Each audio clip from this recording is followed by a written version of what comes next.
Hello and welcome to another edition of Recycle. Don't be a waster. As this is federal election week in Australia, and if you're anything like me, you are sick of seeing politicians and their different slogans and phrases and promises, some of them which, of course, will be empty promises. But I think in today's episode, we will put our money where our mouth is. And people often say it's easy to, be a critic on the sidelines.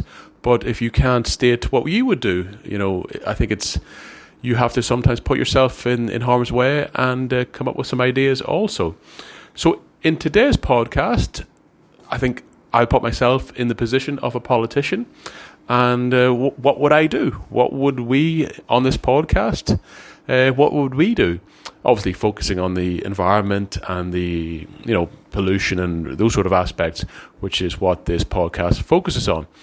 And I suppose lots of parties are looking at environmental things this year. Of course, the Green Party. We also have these, is it Climate 200, I think, or Climate 100? I can't remember. The Teal Independents, who are running in many seats, have a real focus on the environment. But realistically, I think nearly every party nowadays has a specific, environmental or, pollution or emissions targets or whatever it is that forms a key part of their policy. Like I see here in our local constituency here, which I think is either McKellar or Warringah, depending where the line falls, in North Sydney, we see climate, improving the climate, is on a lot of billboards. So, what would I do if I was running for federal election? What would Waster and Recycle Don't Be a Waster? What's our portfolio? What's our platform? And I suppose the first thing I'll say is I would put more focus on what I see is the real environmental issue. I would almost call it a catastrophe, and that is plastic. I might be a bit different to some of our listeners. I might be a bit different to certainly a lot of the politicians who are focused on emissions targets, on net zero, on greenhouse gases, on those sort of things, carbon trading. To me, that's a secondary issue. I personally feel the major issue facing us as a species, as a planet, as a country, is the plastic issue, which, if you listen to some of our other podcasts, and of course I'm open to, everyone has different views on this. My personal view, the evidence I can see in reading, greenhouse or global warming has somehow stalled. It seems to have stalled over the last 15-20 years based on the latest information I'm seeing. I personally, that's good news. The plastic issue that's really decimating our wildlife, our natural environment, and also our hormones through endocrine disruption, it's only getting started. And realistically, I think that is something we need to address. So let's put our money where our mouth is, and let's come up with some solutions or some policies that might address this. So, and of course, keeping in mind that we're only human, and we can't create gold from brass, or we can't make gold out of water. So let's focus on stuff that can be achieved, that is tangible, and that is not airy-fairy, throw away, building castles in the air sort of mentality. So this is what I would suggest. Obviously I'll miss things here, but this forms the basis of it. I suppose fundamentally I would aim to decrease the use of plastic significantly through different measures, which we'll go into. I will aim to increase the amount of recycling of plastic, and I will aim to get rid of plastic through incineration, which I think will be of value. I think we also, as a final step, we need to invest in some method of cleaning up the mess we've made, which, I'll be honest, we have not made a real start yet. So I think at least putting in place how we're going to approach this, how we're going to start dealing with the Great Pacific Garbage Patch and everything beneath that, and smaller versions of it, which are growing globally. How will we approach that? So let's start at the start. How do we reduce the amount of plastic being used? I think we need to look at outright bans, on single-use plastic. A lot of states are moving towards this. I think it's from this week, New South Wales will be ending plastic bags in supermarkets, which is a great idea. But I think we do need to step that up, and it has to be we need a good reason, whether it's a licensing system. I'm open to different views on this, but I think single-use plastic, in nearly all instances, we should really put a ban on it, or put a fee that has to be paid, internalizing the damages, the externality, the cost of disposing of it. I think that should be put on to whoever is making it or selling it. I think this will impact very simple measures such as supermarkets who wrap cucumbers in plastic wrap, bananas in plastic bags. These sort of ideas that could easily be reduced almost to zero, and I think that has to be a combination of licensing and a fee to be paid for the right to use plastic. And if it's not a valuable method, I think it shouldn't be used.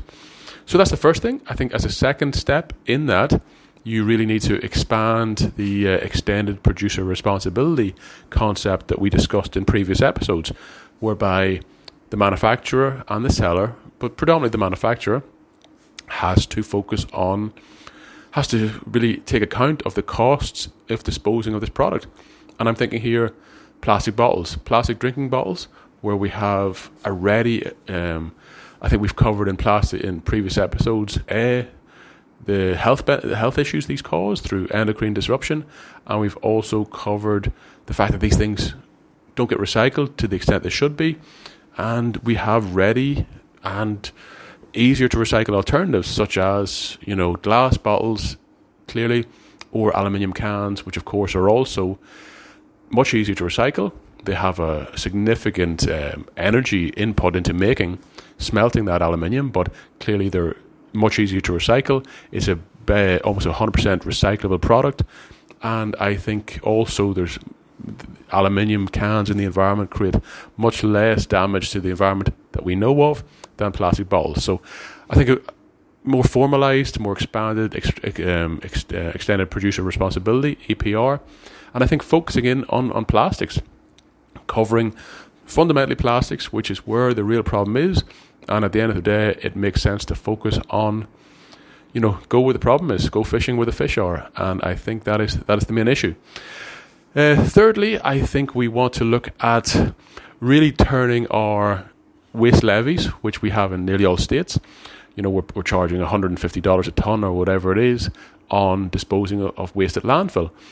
And that's all well and good. It's designed supposedly to incentivize recycling by making recycling relatively cheaper. And that makes perfect sense. My big complaint will be that only about between a quarter and a third of the money collected, which runs into the billions per annum, is actually used to create recycling or build recycling facilities. So my platform would be every single dollar collected in waste levies will go into building recycling facilities and recycling collections. We would cover clearly some of the more low-hanging fruit, to use business jargon. We would look at nappy recycling, rolling out those systems that are available in other countries overseas, and enable nappy diaper recycling in Australia. And at the end of the day, as a politician, I think, was the American Revolution was called the Boston Tea Party, kicked off over the no taxation without representation concept.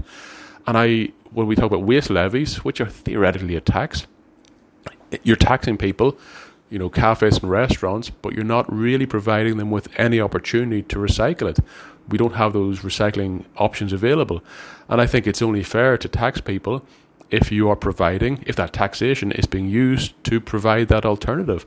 So I think we'd go down the list and we would be looking at enhanced recycling facilities, investing in state-of-the-art stuff, from e-waste, to food waste, to as we discussed, to plastics and into nappies, which are versions of manufactured plastic products.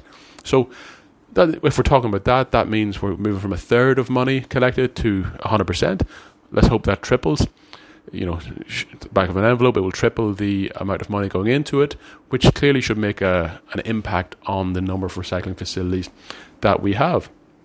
That's that one. And then I think we really want to look at an honest, I suppose, a grown-up, honest discussion, pros and cons of incineration.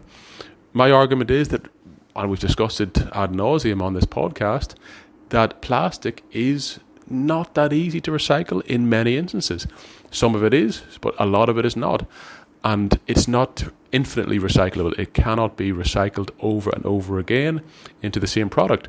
So somewhere down the line, the plastic will be junk. It will be rubbish, and it has to be used for something else. And we've looked at issues such as plastic roads, filler and insulation, and these sort of things.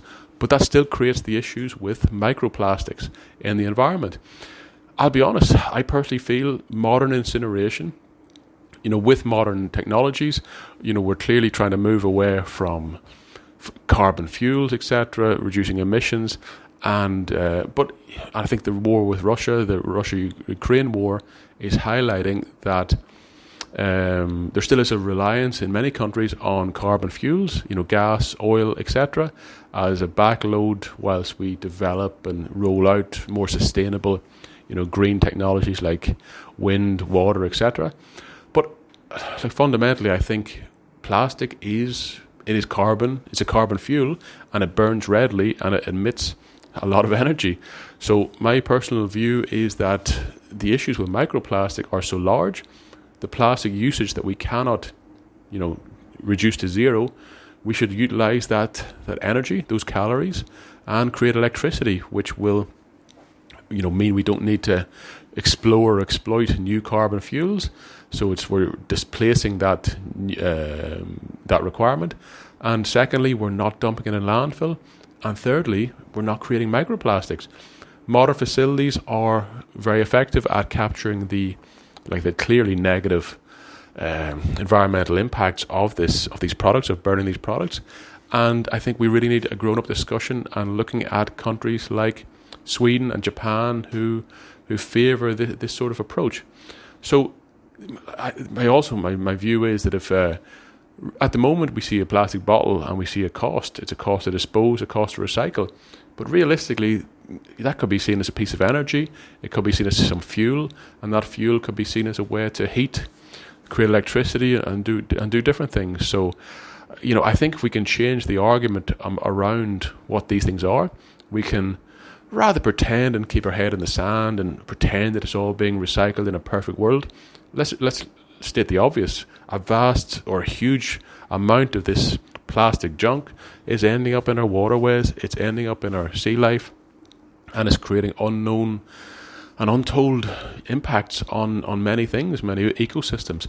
So I personally believe that until we can reduce the use of this plastic down to very small numbers, we should fundamentally use it for what it's good for, which is incineration and energy creation and electricity.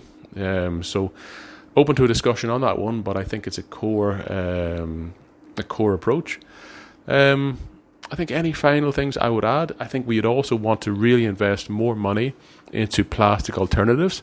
Clearly there are traditional alternatives, wood, tin, metal, glass, traditional, non-toxic in nearly all aspects that we can use for packaging, cotton bags or textile bags, these sort of things, sensible approaches. But I think there's clearly an opportunity for new plastic alternatives. We've made a lot of progress in this regard, using sugarcane, using other versions of supposedly green plastics. I think we'd also invest some of that money we raise through the levy, and we'd really investigate, how these things work, how these new materials interact, pros and cons. Let's not make the mistakes we've made in the past. Let's not rush things out to market, that then later down the line we find contain BPA and, this sort of stuff. Let's be honest, 30 years ago, nobody discussed BPA poisoning or BPA issues. Nobody discussed microplastics. Nobody discussed these problems. So, let's research these things first before we start rolling out new materials. Let's not just assume that they're all healthy and safe. Let's do some homework and check and verify. So I think there'll be a lot of money spent on researching those products, researching those wrapping materials, packaging materials, and being pretty confident that when we roll them out to replace plastic, that they are more sustainable in the long term.